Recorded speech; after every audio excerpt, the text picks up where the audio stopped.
지금부터는 투자해놓은 시간 통해서 이슈별로 종목별로 투자 전략 한번 세워보겠습니다. 월요일에는 이 두 분과 함께 하는데요. 위즈웨이브의 이권희 대표, 퍼스프라임 리서치의 손여로 팀장 두 분과 함께 하겠습니다. 어서 오세요. 안녕하십니까. 네, 그리고 오늘 두 분의 또 탑픽주가 공개되어 있습니다. 오늘은 과연 어떤 종목을 공략 가능한 탑픽주로 준비해 오셨을지 저희가 마지막 순서로 한번 공개해 보도록 할게요. 그럼 먼저 오늘 시장에서 가장 핫한 원전주 이야기부터 나눠보겠습니다. 최근 트럼프 대통령이 4개의 행정명령, 원자력 발전 규제를 완화하는 4개 행정명령을 서명한 데 이어서 유럽에서도 원자력 재건 움직임이 커지고 있습니다. 지금 증권가에서는 국내 원전 기업들의 수혜가 더 커질 것으로 지금 분석을 하고 있는데요.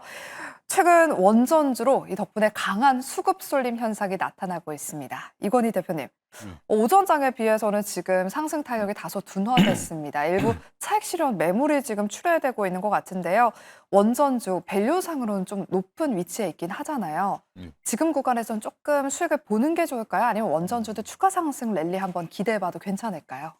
일단 추세 상승 국면에 들어간 건 맞다라고 판단하시는 게 맞을 것 같고요. 일단 정책적으로 뭐 미국 정부에서도 밀고 이게 약간 조선과 비슷한 구조로 가 있습니다. 그러니까 미국에서 원전 짓는다고 하는데 미국이 한 50년 이상 원전을 지어본 적이 없기 때문에 미국 내에서 원전 지을 수 있는 인력과 뭐 이런 기술이 좀 전무하다라고 보시는 게 맞고요. 그러면 조선처럼 우리나라에게 의지할 가능성이 높다라고 좀 판단을 하는 건데. 그래서 지금 뭐 최근에 뭐 원전의 지분을 미국 원전회사의 지분 갖고 있는 뭐 삼성물산도 아까 좀 전에 말씀하셨지만 부각되고 있고 현대건설 같은 경우도 지금 뭐 계속 신고가를 내는 모습을 보여주고 있는데 오늘은 건설주들이 조금 더 오히려 강하고 원전 기자재라든지 뭐 두산에너비도 마찬가지고 관련된 기존의 원전에 포함되어 있던 종목들은 또 일제히 또 지금 좀 내려오고 있어요. 그러니까 한마디로 이제 상승을 하더라도 음봉을 내고 있는데 일례로 이제 물론 이제 앞으로 수주를 더 받을 거에 대한 기대감으로 다 올라가는 거다라고 보시면 되는데 사실은 이제 지금 두산에너비리티가 12개월 포워드가 한 64배까지 올라가 있습니다. 그 얘기는 조선주가 비싸다 해도 한 28배 이 정도인데 그러면 사실은 지금 좀 밸류상으로 담기는 좀 부담스러울 수밖에 없는 국면이다라고 보시는 게 맞고요. 일단 그 중에서 실적이 가장 좋다라고 하는 BHI 같은 경우도 지금 사실은 조금 부담스러운 자리까지 올라왔다라고 보시면 될 것 같습니다. 그래서 단기 조정은 좀 나올 수 있다라고 판단하시고 대응하시는 게 맞을 것 같고요. 근데 이제 중요한 거는 뭐 들고 계신 분들은 그러면 좀 더 들고 있어야 되냐 말아야 되냐 이제 한번 팔아야 되냐 추세가 탔는데 여기서 뭐 뛰어내릴 필요는 없을 것 같고 분위기상은 지금 조선주들이 처음에 상승 국면 진입했을 때는 약간 비슷한 분위기이긴 합니다. 근데 이제 중요한 거는 구체적인 성과물들이 나와주는 게 중요하겠죠. 뭐 계약 이슈권이라든지 이런 것들이 좀 필요할 텐데 그런 것들은 좀 시간이 걸릴 수 있으니까 그런 부분들 감안하면 없는 분들은 조정이 한번 나올 때를 좀 한번 기다려보자. 그러니까 뭐 사신 분들도 최근에 사신 분들은 뭐 한번 끊고 나왔다가 다시 사시더라도 일단 좀 지금 적어도 한 30% 이상 수익 나신 분들은 기다려 보시면 괜찮을 것 같고요. 오히려 지금 타이밍 잡기는 좀 더 어려우니까. 근데 이제 없는 분들 같은 경우는 BHI 같은 경우는 13,300원 정도까지 한번 조정 나올 수 있을 걸로 보이고 뭐 두산에너빌리티 같은 경우도 지금 자리는 11선 조정은 언제든지 나올 수 있으니까 그런 때 오히려 기회가 될 때 조금 매수 기회로 잡아보시고 지금은 좀 쫓아가기엔 좀 애매한 자리지 않나 생각하고 있습니다. 네, 원전주들 추세적 상승을 맞기 때문에 보유하신 분들은 계속해서 좀 홀딩해보는 전략 유효하다라고 말씀해 주셨고요. 혹시나 보유하고 있지 않은 분들은 원전주들 지금 단기 급등했다는 밸류가 좀 높기 때문에 조정이 나왔을 때 그때 뭐 두산에너빌리티나 BHI 위주로 좀 담아보자라고 말씀해 주셨습니다.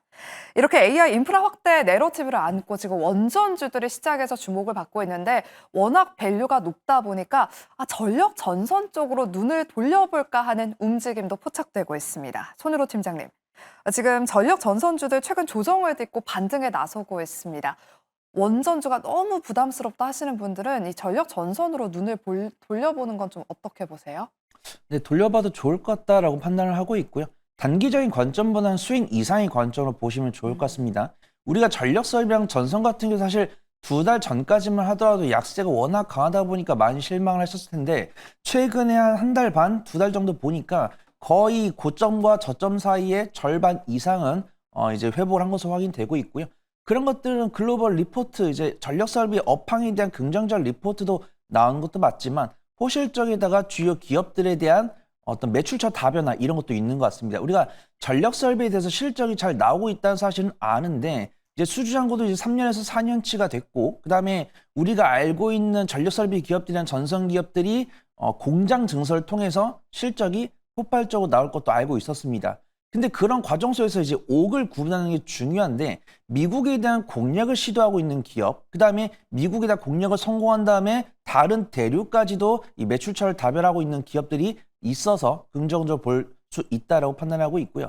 오늘 전력설비 관련 종목들은 다지형 캔들인데 수급 동향 보니까 외국인과 기관의 매도세가 나오고 있기 때문에 제가 전력설비를 긍정적으로 말씀을 드린다고 해서 지금 온비중을 전력설비 매수를 하시기보다는 전력설비 매수를 할 자금을 2번에서 3번 정도 쪼갠 다음에 주 단위로 매수를 해보시면 좋을 것 같습니다. 그 다음에 전선주는 확실하게 일간 변동성이 크고 기관 순매수가 들어오고 있기 때문에 나는 만약에 단기적인 변동성을 선호한다라고 하시는 분들은 전선 쪽 보시면 좋을 것 같고 저는 좀 매매를 잘 못합니다. 단기적인 변동성을 선호하지 않습니다라고 하신 분들은 전력설비 쪽 보셔도 좋을 것 같다. 그렇게 좀 말씀을 드리도록 하겠습니다. 네, 전력 설비에 대해서도 긍정적인 코멘트 주셨습니다. 이런 AI 인프라가 지금 글로벌 기조와 함께 또 국내에서는 정책 수혜주 이 모멘텀도 받으면서 동반해서 상승하고 있는데요. 이재명 대선 후보가 1호 공약으로 제시한 100조 규모의 AI 국부 펀드가 지금 본격화되려는 움직임을 보이고 있습니다. 또 방금 오픈AI가 한국 법인을 공식 설립하면서 국내 기업들과 AI 인프라 활용에 대한 협의를 할 것으로 지금 알려졌는데요. 이건희 대표님, 이런 뉴스가 계속해서 나와준다면 AI 소프트웨어 쪽으로도 수급이 좀 이동되지 않을까 싶은데 최근에 AI 소프트웨어는 조금 잠잠하더라고요. 지금 구간에서 좀 담아보는 전략은 어떻게 보세요? 일단 뭐 급등했던 클라우드웍스는 여전히 좀 쉬고 있고 그 외에 이제 코난 테크놀로지나 이런 종목들도 좀 약하죠. 그다음에 뭐 더존 비전도 좀 약한 모습 보여주고 있고 전반적으로 지금 다 그 한번 AI 강국 위원회 이런 것들 만들면서 이제 대선 국면 초입에 많이 급등했다가 좀 쉬어가는 국면인데. 그러니까 이럴 때 이제 진짜로 앞으로 뭐 100조가 들어와서 100조를 다 이쪽에다 쓰는 건 아닙니다. 사실은 AI 펀드라고 해도 그 안에서 일부는 이제 반도체 뭐 팹리스 업체부터 시작해서 뭐 이제 여러 가지 소프트웨어 기업까지 다 이제 골고루 분산이 될 텐데 제일 핵심은 결국엔 이제 그 GPU를 사와서 그거를 어떻게 활용하느냐의 문제니까 사실은 이제 그런 것들을 해본 기업 경험이 있는 회사들 그리고 지금 성과를 내고 있는 회사들 중심으로 보시는 게 맞을 것 같고요. 그 중에 그나마 이제 눈에 띄는 거는 이제 솔트룩스 같은 경우를 눈에 띄게 보고 있는 중이고요. 뭐 작년 이제 여기도 이제 LLM 모델을 밖에나마 지금 계속 하고 있고 B2B 뭐 B2G 그다음에 B2C B2B로 이렇게 지금 잘 팔고 있습니다. 그래서 아마 29일 날도 또 한번 행사가 있을 텐데 이런 부분들을 보면 여전히 이제 기대감이 좀 있다라고 하고 그다음에 실적도 이제 흑자 전환이 됐기 때문에 앞으로 이런 것들이 이제 만약에 뭐 물 들어오면 이제 노져올 수 있는 회사를 좀 찾아본다라고 하면 좀 옥석을 좀 가리실 필요는 있을 것 같고요. 뭐 그 중에서 저는 그나마 지금 눈에 들어오는 거는 뭐 솔트룩스 정도가 좀 업력이라든지 여러 가지 면에서 봤을 때 눈에 좀 들어온다라고 말씀드리겠습니다. 네, AI 소프트웨어 기업 내에서는 솔트룩스를 특징주로 꼽아주셨습니다. 29일에 이벤트가 있다라고 말씀을 해주셨는데 29일 AI 컨퍼런스에서 AI 새로운 모델 루시아 3.0을 공개한다고 하니까요. 솔트룩스까지 특징주로 눈여겨보시기 바랍니다. 다음으로는 반도체 섹터 이야기 나눠보겠습니다. 삼성전자가 2018년 반도체 제조에 유리기판을 도입한다는 소식에 오늘 정말 오랜만에 유리기판주들로 강하게 수급이 쏠리고 있고요. PI가 여전히 상한가에 거래, 상한가가 현재 풀려서 한 28% 상한가에 가까운 지금 급등세를 보이고 있고요. 이 밖에 한빛 레이저, 램테크놀로지, 필옵틱스, YC캠 등 유리기판 종목들이 현재도 급등세를 이어가고 있습니다. 손으로 팀장님, 오늘 유리기판 관련주들의 상승을 어떻게 해석해야 되는지 궁금해요.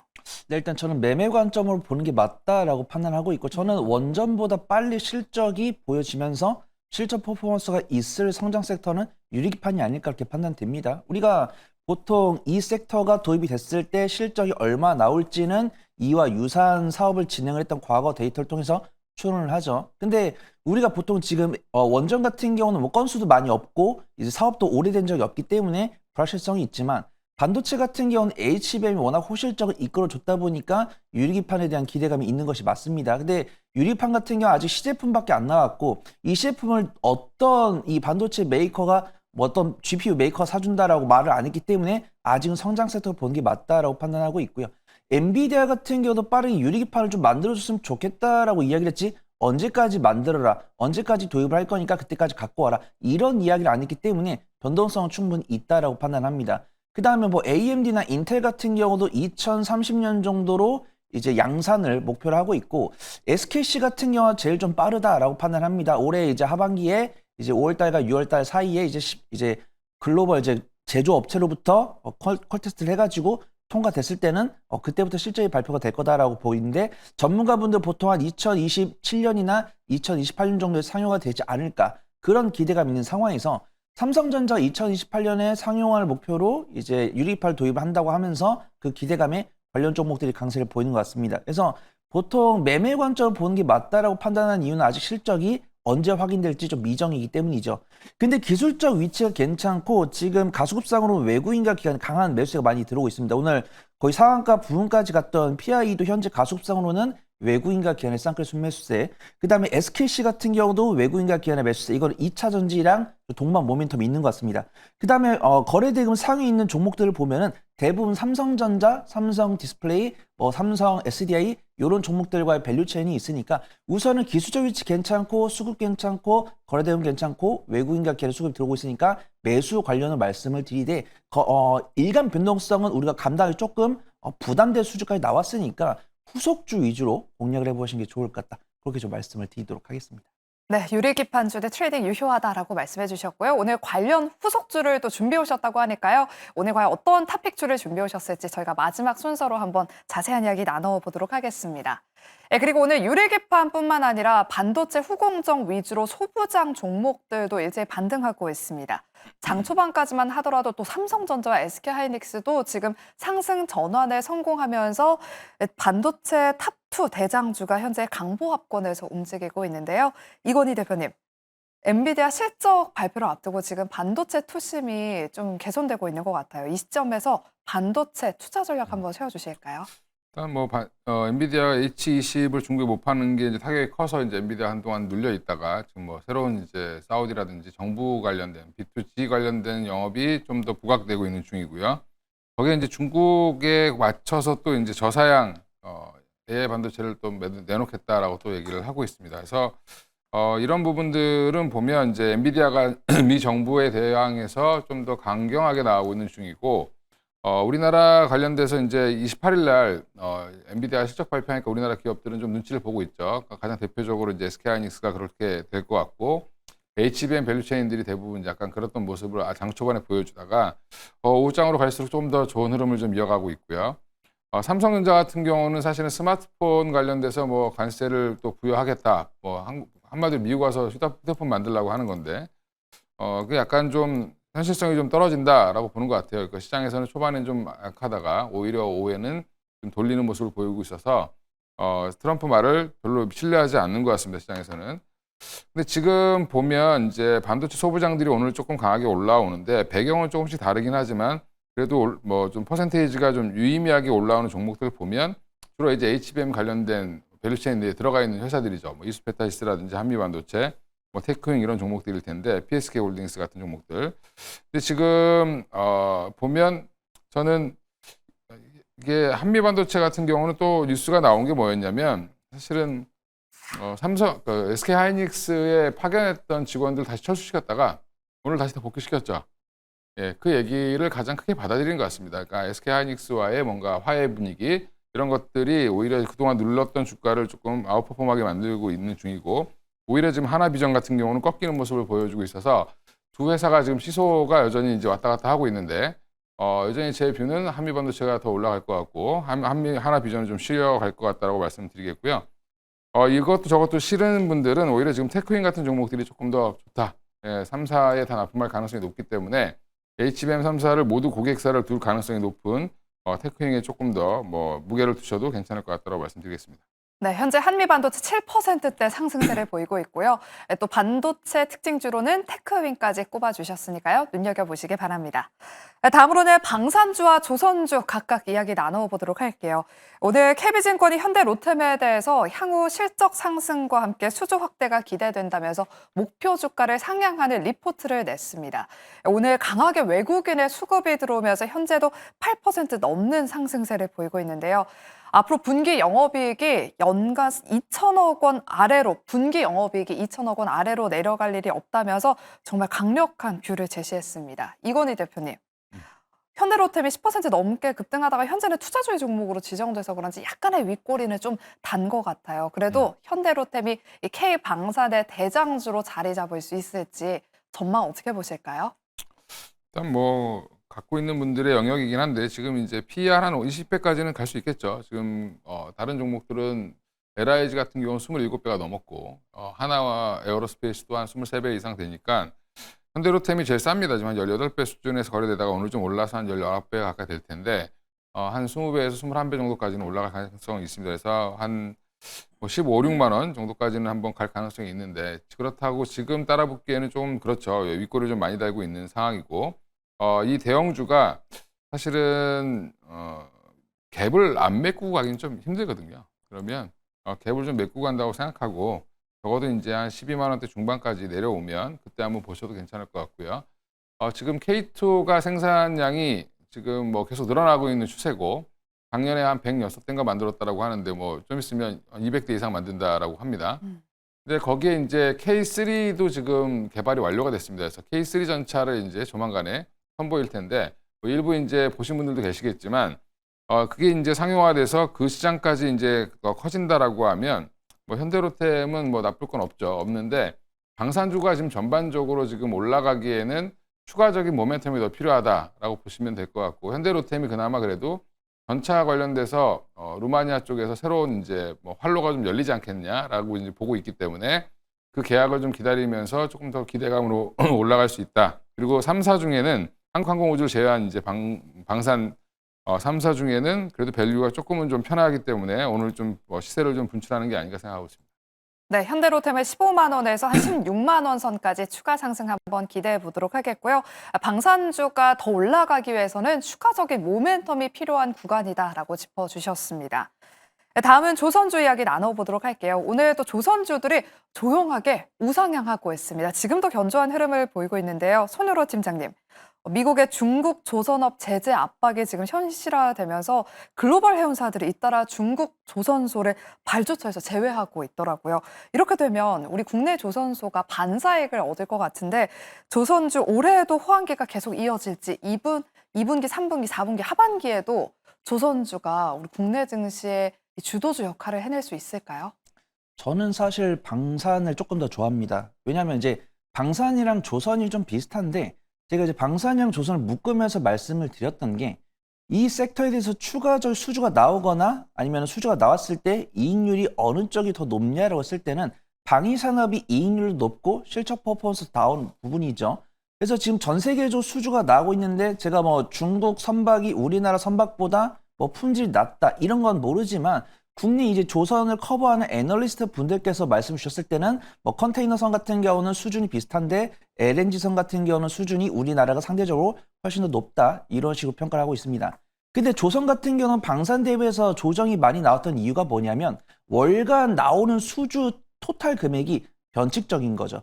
지금 방산 같은 경우는 전 세계 수주가 밀려들고 있는데 조선 같은 경우 수주가 뭐 1월 달 대비해서 2월 달에는 뭐 전체 수주가 줄었다. 그다음에 우리나라는 LNG 잘하는데 뭐 컨테이너는 중국한테 밀리고 있다. 이런 이야기가 있는데 오늘 제가 본 뉴스는 앵커님께서 말씀해 주신 것처럼 우리나라가 컨테이너선은 중국한테 밀리고 있었는데 이번에 이제 일본이 이제 유럽이나 중국이 아닌 우리나라 컨테이너선과 계약했다. 이런 뉴스가 나오면서 이제 외국인과 기관들이 긍정적으로 봐주고 있는 것 같습니다. 근데 거래대금이나 외국인과 기관의 수급 등을 봤을 때는 확실하게 방산을 선호를 하는 것 같아요. 근데 오늘 방산 관련 종목들이 강세를 보이다 보니까 조선주도 좀 낙수 효과 있는 것 같다라고 판단하고 있고요. 저는 이제 조선을 투자를 하겠냐라고 물어봤을 때는 한다라고 말씀드릴 건데 성장 이제 변동성, 단기적인 변동성을 선호하지 않으신 분들은 H당국 조선해양처럼 이제 극도로 저평가 매도 갖고 있는 종목들. 오늘 보면 아까 제가 컨테이너 선을 말씀을 드렸으면은 사실은 H현대 미포가 제일 강해야 되거든요. 왜냐면 H현대 그룹 중에서는 이 컨테이너 선을 하는 게 현대 미포인데 H현대 중국 같은 경우는 H현대 그룹 중에서 LNG라는 쪽입니다. 그래서 조선이 좋대. 분명 뉴스는 컨테이너 선이 나왔는데 LNG가 제일 강하죠. 이게 투심의 영향인 것 같습니다. 그래서 나는 매매를 좀 잘한다라고 했을 때는 LNG 거래대금이 붙으니까 LNG라는 게 맞고 나는 변동성을 선호하지 않아요라고 했을 때는 확실하게 저평가 매도를 갖고 있는 H삼국 조선해양 나는 좀 종목 발굴을 잘한다라고 했을 때는 조선기사지 쪽 괜찮아 보인다. 그렇게 좀 말씀을 드리도록 하겠습니다. 네, 트레이딩을 잘하시는 분들은 LNG 쪽 말씀해 주셨고요. 또 중장기적으로 좀 모아가고 싶다 하시는 분들은 LCD 한국조선해양 유망해 보인다라고 말씀해 주셨습니다. 참고하셔서 대응하시기 바랍니다. 다음은 2차 전지 짧게 한번 여쭤보도록 할게요. 트럼프 대통령이 추진 중인 감세 법안이 미국 하원을 통과한 가운데 첨단 제조 생산세 공제 조항은 일단 유지가 됐습니다. 팀장님. 배터리 셀과 모듈에 대한 생산 보조금 액수도 현행과 동일하게 유지가 됐더라고요. 이 소식 덕분에 장 초반에는 2차 전지주들 강세를 보였는데 현재는 또 다 윗꼬리가 달렸습니다. 2차 전지 아직까지도 투심을 회복하기는 어려운 건가요? 우선 실적 개선이 중요하다라고 판단합니다. 우리가 지금 AMPC를 받고 있는 지가 3개 분기가 넘었죠. 근데 지금 AMPC를 반영을 하면 흑자지만 반영을 안 하면 적자입니다. 그거는 확실하게 전기차 수요가 많이 줄었다는 것을 알 수 있죠. 그래서 저는 꾸준하게 2차 전지랑 전기차를 볼 때 2차 전지랑 전기차를 사겠다는 그 투지를 만끽하는 부분들이고 친구들이랑 만나서 이야기할 때 관심사가 그겁니다. 너는 전기차 살래? 그랬을 때 저는 친구한테 물어보면은 전기차 수요에 대한 의지가 많이 좀 줄어든 모습이기 때문에 AMPC가 법안 유지가 된 것은 긍정적이지만 가장 중요한 것은 실적 개선이 먼저다. 그렇게 좀 판단하고 있습니다. 네, 2차 전지 투심을 회복하기 위해서는 실적 개선이 가장 먼저 이루어져야 된다라고 짚어주셨습니다. 이제 마지막으로 두 분의 탑픽주를 한번 공개해 보도록 할게요. 먼저 이건희 대표님의 오늘 탑픽주 어떤 종목 준비해 오셨을까요? 일단 오랜만에 유리기판이 좀 달리고 있는데 삼성발 뉴스도 있었지만 그동안 좀 너무 숨죽였던 섹터죠. 이제 네. 연초에 1, 2월 달에 굉장히 강하다가 2월 중순 이후에 좀 꺾였는데 그때는 이제 어떻게 보면 올해 양산에 대한 기대감, 그다음에 이제 최태원 회장의 팔고 왔다 이런 여러 멘트들 맞아요. 이런 것들 때문에 좀 과하게 올랐던 부분들이 이제 조금 좀 조정을 좀 받았고요. 최근에 뉴스가 없다가 특히 이제 AI 투자가 좀 줄지 않겠냐라는 그런 얘기들이 좀 나오면서 전반적으로 분위기가 좀 약했다라는 부분이고요. 근데 이제 그 안에서 이제 대장을 보면 피롭틱스를 보고 있는데 오늘 이제 제일 많이 올라서 부담스러울 수 있겠지만 여전히 이런 종목이 대장이 대장을 이끌어가는 시장을 이끌어가는 시장이다라고 보면 피롭틱스를 여전히 보셔야 된다라고 보고 있고 유리기판 핵심 장비 기업이고요. 결국엔 유리기판을 만들 때 가장 중요한 TGV 공정, 구멍 뚫는 공정과 그다음에 싱귤레이션 이제 잘라내는 기술 이런 것들 장비 두 가지를 다 하고 있는 기업이고 이미 이제 유리기판 원판을 만드는 회사들에게 납품했던 이력을 보유하고 있기 때문에 아마 이제 장비주 중에서는 가장 빨리 이제 궤도에 올라갈 수 있는 기업이다라고 판단하고 있고 목표가는 전 매물대인 45,000원 정도까지는 한번 1차 목표로 잡으셔도 괜찮을 것 같고요. 손절가는 28,000원 추세 무너지면 한번 끊고 나오셔야 된다 말씀드리겠습니다. 네, 피롭틱스 유리기판주 오늘 탑픽주로 소개해 주셨고요. 이어서 우리 손여로 팀장님도 오늘 아까 유리기판주 준비해 오셨잖아요. 어떤 종목일까요? 네, 저는 이제 대표님 말씀하신 것처럼 이제 대장을 원하시는 분 대장을 하는 게 맞다라고 판단하고 있고 일간 변동시 10% 이상 나온 상황일 때 그 뒤를 쫓는 종목을 사고 싶다라고 했을 때는 저 같은 경우 YC캠을 보시면 좋을 것 같다라고 판단합니다. 그래서 확실하게 피롭틱스 같은 경우는 거의 완전히 노출된 거죠. 이제 완전히 짝꿍처럼 갈 거고 그럼 그 둘이 짝꿍처럼 가고 그 뒤를 쫓을 수 있는 소재 기업은 없을까라고 했을 때는 YC캠 보시면 좋을 것 같아요.